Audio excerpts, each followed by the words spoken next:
tag-ulan.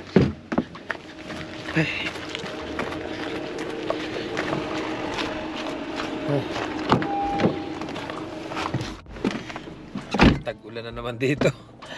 Itong papunta na naman tayo sa winter. Ito na naman yung lamig na iniiwasan natin dahil masakit na sa buto. Well, anyway guys, marami ang nagtatanong dun sa about sa mga policy ngayon na bago about do sa low wage and sa high wage. Marami pa rin ang nalilito.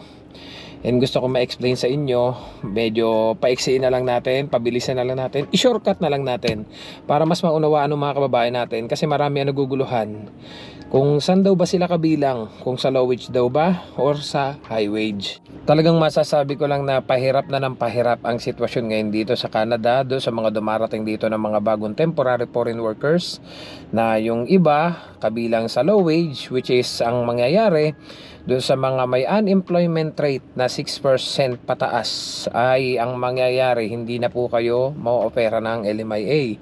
And then doon sa mga kakuha naman ng LMIA na hindi kasama doon sa mga exempted like mga agricultural, healthcare, food processing, construction, ang makukuha nyo na lang po is 1 year na contract. And then doon naman sa high wage nga po, ang nangyari ngayon, i-increasean ng 20% yung mga employer na kailangan taasan nila yung pasahod dun sa mga skilled nila, dun sa mga high wage na worker nila. Dahil kung hindi, mapipilitan silang mapabilang na lang sa low wage. Ito nga po, nilabas lang nitong nakaraan, September 26, 2024, na malinaw nga po, nakasaad nga po dito na lahat po ng 6% or higher na mga areas dito po sa Canada ay hindi na mag-o-offer ng LMIA dun sa mga mag-a-apply po na temporary foreign workers. Some sector, the current 20% cap on the proportion of low wage position is being reduced to 10%. So sa kada 10 tao na i-hire po nila, ay 1 tao na lang ang kukunin. So yun na lang po, kaya ika nga ay pakunti na lang na konti ang i-hired na mga temporary foreign workers sa low wage. And then yun nga po, sa construction and healthcare sector, the cap of the proportion of low wage position is being reduced to 20%. And the maximum employment duration for low wage position is being reduced from 2 years to 1 year. So pag-usapan po muna natin itong low wage. So kung darating po kayo dito at nadun po kayo sa mga areas na may 6% unemployment rate, kalimitan po dyan hindi na nag-o-offer po ng LMIA. So saan po kayo makakakuha ng mga may LMIA? Ginawan ko na po ito ng vlog nung nakaraan na yung mga provinces, ginawan ko na po yan, pinakita ko na din sa screen. I-check nyo na lang po itong video ito. Diyan ko po diniscuss lahat yung mga provinces na kung saan pwede kayo makapag-apply, yung mga lugar na may mabababang unemployment rate, 6% below. Doon lang po kayo makakakuha ng LMIA para doon po sa mga low wage. At ang masaklap pa ho nito, 1 year contract na lang yung makukuha ninyo, which is para po sa akin hindi magandang pangyayari yon. Dahil unang-una, kung ikaw ay mag-a-apply dito ng permanent resident dito, kalimitan ang working experience na kanilang kailangan or nire-required is at least 1 year. So kung ikaw ay naka 1 year na, so paano yun? So kailangan maka-renew ka ng kontrata, or kailangan tinatanong mo na kagad yung employer mo 6 months before kung i-renew nyo po ba ako, sir. Kasi kung hindi, kinakailangan mo na uling maghanap ng panibagong malilipatan na employer na mag-o-offer sa'yo ng LMIA. Ngayon, may mga kababayan dati tayo dito na nakasama ko na yung mga seasonal jobs po ba, 6 months, 6 months, 6 months, ganun po yung naging sitwasyon nila, kaya parang lagi silang tagilid. Kasi kalalabas pa lang nung kanilang working permit, pa-expired na po ulit kasi 6 months lang yung nakukuha nilang working permit. So ang mangyayari po niyan dito sa 1 year na ito na working permit na ibibigay nila, medyo alanganin po yan. Kaya kasi yung iba nga 2 years working permit po dito, bigla may nawawalan pa ng trabaho. What more kung 1 year na lang po yung makukuha nyo. Tapos yung iba sumusugal pa ng napakalalaking halaga para lang magkaroon ng working permit at makapagtrabaho dito sa Canada. So hindi nyo po mababawi yan kung 1 year lang yung makukuha nyo. Ngayon pag-usapan naman po natin ito, paano nyo po ba malalaman ang high wage sa low wage? So ilalagay ko din ngayon guys dito sa screen. Nakalagay nga po dito sa median hourly wage by province or territory. Ito po, for example, sa Alberta, 29.50. So kung mas mataas po diyan, makabibilang po kayo sa high wage. Kung mas mababa po diyan, kayo po ay consider as low wage. Sa British Columbia naman po, ito nakalagay po dito 28.85. So kung nasa loob kayo ng British Columbia at sumasahod kayo ng 28.85 pataas, kayo po ay consider as high wage. Pero kung mas mababa po diyan sa 28.85, kayo po ay consider as low wage. Ngayon, dahil nga po inilabas starting November 8, ang mangyayari po niyan, ito po nasa Alberta, nakalagay nga po dito 29.50 yung kanilang median wage, na kung saan pag mas mataas po diyan, kayo po ay consider as high wage. Kaya nga lang, in-increasean nga po ng 20%. Ngayon kung 20%, so tinotal ko na,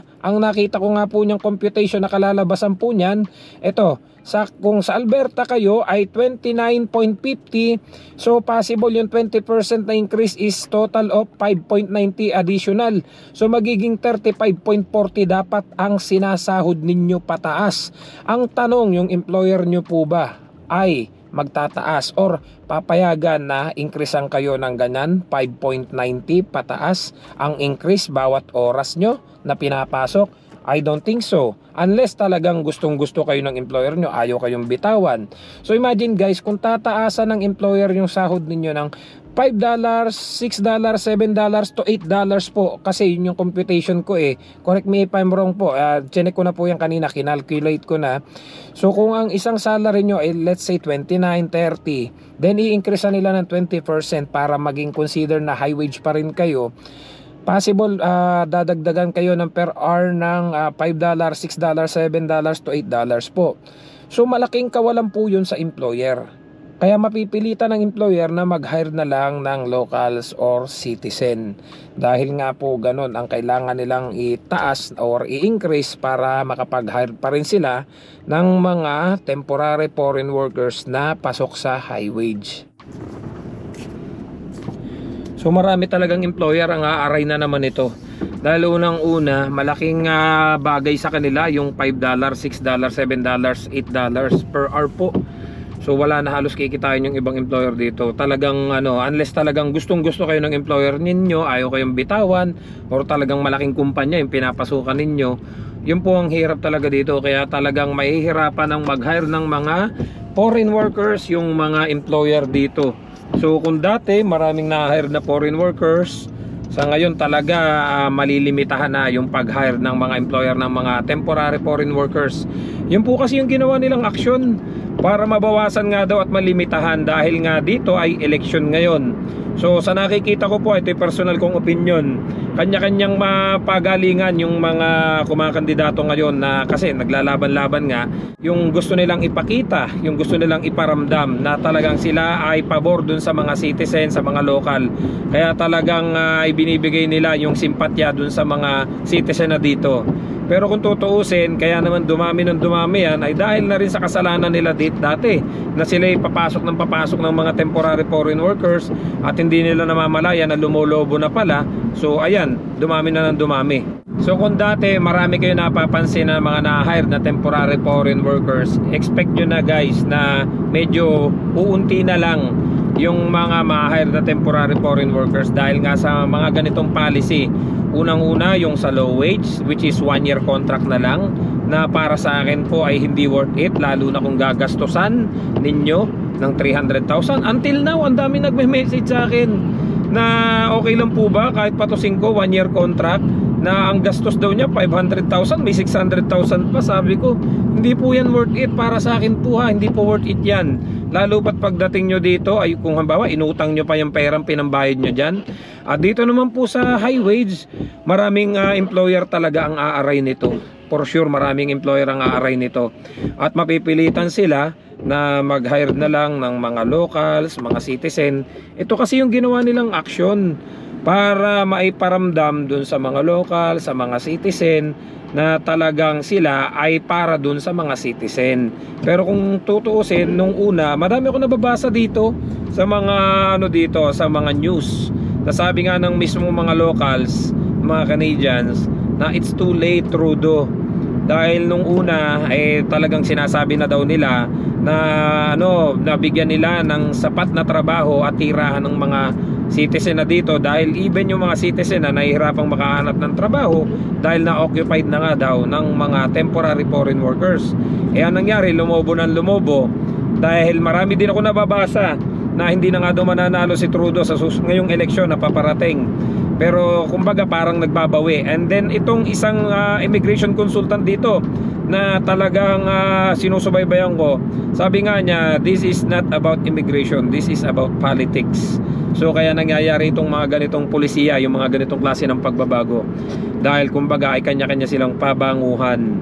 Kaya nangyayari, ang nadadamay ay yung mga nagtatrabaho po ditong kasalukuyan at yung mga kapapasok pa lang na mag-a-apply pa lang as temporary foreign workers, talagang pahirapan na po. Kaya just make sure guys na before nyo i-grab yung opportunity na makapagtrabaho dito sa Canada, i-check nyo po munang mabuti kung okay ba yung company, matibay yung company, maganda ba yung offer, hindi ba yung parang iiwang ka sa ere. Baka mamaya matulad kayo doon sa ibang mga nagme-message sa akin na ilang buwan pa lang, may 3 months, 4 months, 6 months pa lang, nagsara na yung company, nawala sila ng trabaho. And kung ipagpapalit nyo yung magandang buhay ninyo sa Pilipinas, sa ngayon po hindi maganda talagang mga nangyayari dito. Sabihin ko na po sa inyo, hindi po talaga maganda yung mga policing lumalabas ngayon. Sabi nga ng ibang karamihan ng mga napapanood ko sa news dito, mga foreign news, sabi nga nila, kung may mga plano kayong pumasok dito bilang isang temporary foreign workers, I suggest na kung bata-bata pa naman kayo, mag-earn muna kayo na experience and palipasin nyo muna itong darating na eleksyon. Daan muna tayo ng tubig.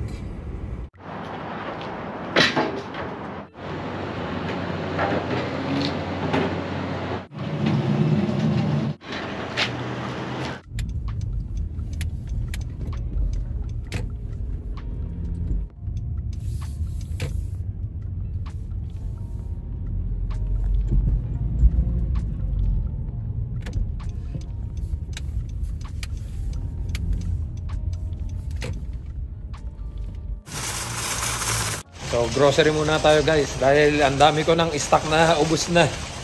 Magtatag-ulan pa naman.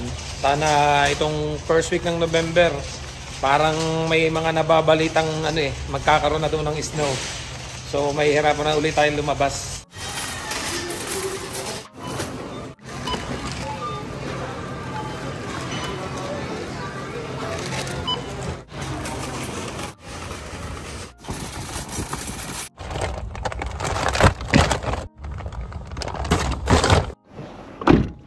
So bago matapos guys itong video to, ayan po, ilalagay ko uli guys sa screen, paki-screenshot na lang po para do sa mga nagtatanong, yung mga nagme-message sa akin na naguguluhan po sila kung ano ang low wage at high wage.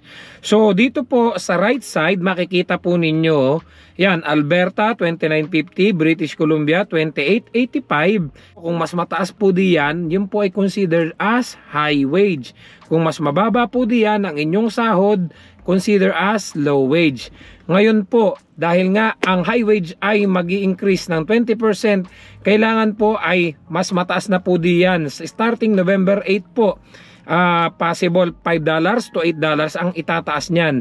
Ngayon, kung yung mga kasalukuyang nagtatrabaho ay hindi pasok dun sa salary increase na 20%, mapipilitan yung employer ninyo na increasean kayo, or else papasok na lang kayo ay dun sa low wage, which is magiging 1 year na lang ang contract, at possible kung dun pa kayo sa lugar na mataas ang unemployment rate, ang mangyayari po ay mapipilitan kayong lumipat ng ibang employer, kasi nga po hindi na nag-o-offer ng LMIA dun sa mga 6% unemployment rate pataas po.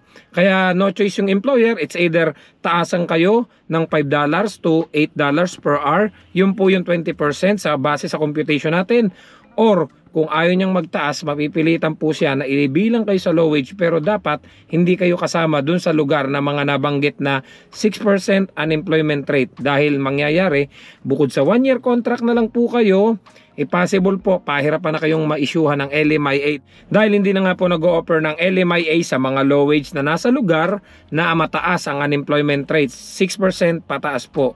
So medyo mahirap po ito, unlike po before. Talagang masasabi ko lang po ha, ito ma-share ko lang, talagang unlike before po nung dumating po ako dito, masasabi kong maluwag-luwag pa. Parang monthly, minsan may monthly, ilan yung mga kakilala ko, kaibigan ko nakakarating po dito as TFW, temporary foreign workers, na talagang yung iba, masasabi kong iba walang experience, yung iba naman ay napakabilis ang pagkakaalis nila, walang 1 year. Pero ngayon po talagang masasabi kong pahirapan na. Kaya nga lagi ko sinasabi sa inyo, paalala ko lang guys, kung isusugal nyo yung inyong kalahating milyon or maganda na yung buhay nyo sa Pilipinas, stable na kayo, may business kayo, pag-isipan nyo po muna million times bago nyo po isugal para sa inyong Canadian dream. Tanungin nyo muna yung sarili nyo, bakit nyo ba gustong makarating ng Canada, ano yung purpose nyo? Dahil may mga ilan-ilan po akong post na nakikita dito, nakadarating lang po nila dito ay parang gusto nang umuwi. Yung mga kababayan natin na isinugal daw nila yung mga ari-arian nila para makarating dito, then pagdating nila napipil nila na hindi worth it. So sana guys nakatulong tong video to para kahit paano magkaroon ng idea yung mga nagme-message sa akin na ano daw yung high wage, ano daw yung low wage. So kung may tanong po kayo, just comment down below and pipilitin ko pong masagot dyan sa abot na aking makakaya. See you guys sa next vlog. Don't forget to subscribe, like, and share this video para kahit paano may idea yung mga kababayan natin na nangangarap makarating dito sa Canada. I love you all. God bless. Bye-bye.